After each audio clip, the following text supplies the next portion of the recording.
The Pittsburgh Steelers have released safety Keanu Neal, clearing up $2.25 million in their salary cap. The release comes after a failed physical, which somewhat expected after Keanu Neal left midseason with a rib injury, was never able to return from injured reserve, will now look to land somewhere new in free agency. Since he was released by the Pittsburgh Steelers, he's capable of signing at any time with any other team, but for right now, he is no longer with the Pittsburgh Steelers. What this means for the Steelers is that they are, at least what the signs show, headed to sign or add another safety at some point this offseason, whether that's free agency or the NFL draft. Patrick Peterson is still an option for these guys if they want to move him full-time to safety, but I don't think that necessarily makes a ton of sense. Patrick Peterson has some tackling issues at this point in his career. Chances are you're not going to fix those issues, so I don't know how capable he is of being a full-time safety. He might be better as that third option, that veteran as a cornerback, maybe move inside and play the slot if you're not expecting him to do any blitzing or run protection or any of that.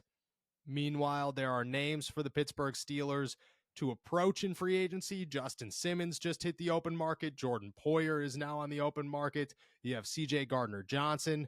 You possibly have Jamal Adams. The Pittsburgh Steelers are fans of all of these guys. Obviously, Poyer is very respected around the league. CJ Gardner-Johnson is only 26 years old. This guy is young and could be an option for the Pittsburgh Steelers, especially if he is cheap coming off of an injury in which he was able to return. So there are no issues of or no concerns of, can CJ Gardner-Johnson come back and will he be healthy? He appears to already be healthy.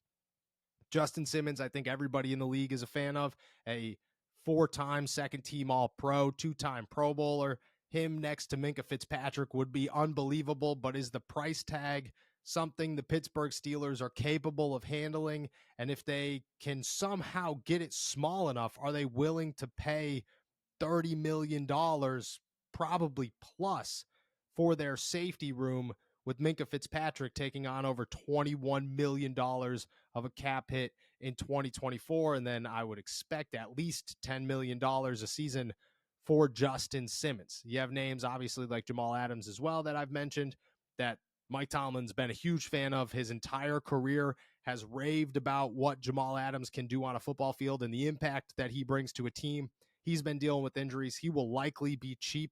And if it's cheap enough, maybe the Pittsburgh Steelers look at it and say, we could revamp Jamal Adams' career. He could be that run-stuffing safety, that blitzer, that inside, possibly nickel guy that the Pittsburgh Steelers have been looking for.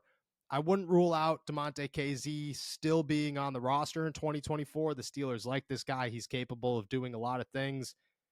When he needs to start, he can start, and I think he's reliable enough. If they can upgrade, I believe they will try to upgrade, but there are options, and this is the beginning. Removing Keanu Neal means that you now have $2.25 million more to spend in free agency. If you get rid of Patrick Peterson, that's another $6 million. That's $8.25 million plus that the Pittsburgh Steelers have added, where they can go out and get a different defensive back. Look for them to do so. Big news for the Pittsburgh Steelers as they gear up for next week when they will begin signing and adding to their 2024 roster.